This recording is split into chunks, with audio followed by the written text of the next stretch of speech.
એક ફિલ્મ છે, એક કલાકાર છે.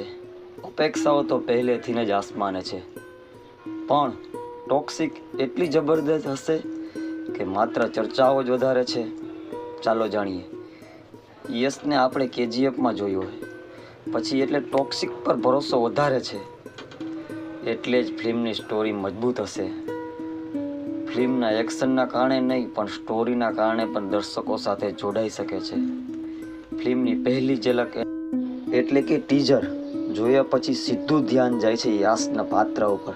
સાવ અલગ જ અંદાજમાં આવે છે. અને ફિલ્મની વાત કરીએ તો 1940થી 1970ના સમયગાળાના ગોવાના આધારિત છે, જ્યાં સીતા, વિશ્વઘાત અને હિસ્સા વચ્ચે યશનું પાત્ર જોવા મળે છે.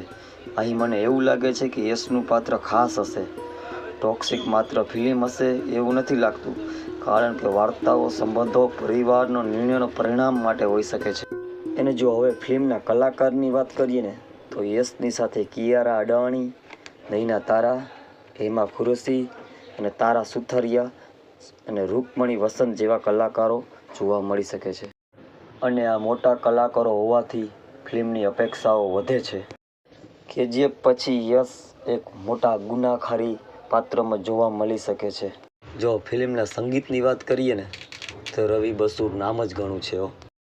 શું ટોક્સિક યશની બહુ મોટી ફિલ્મ બની શકે છે? તમને શું લાગે છે કે ભાઈ કેજીએફનો રેકોર્ડ પણ તોડી શકે છે?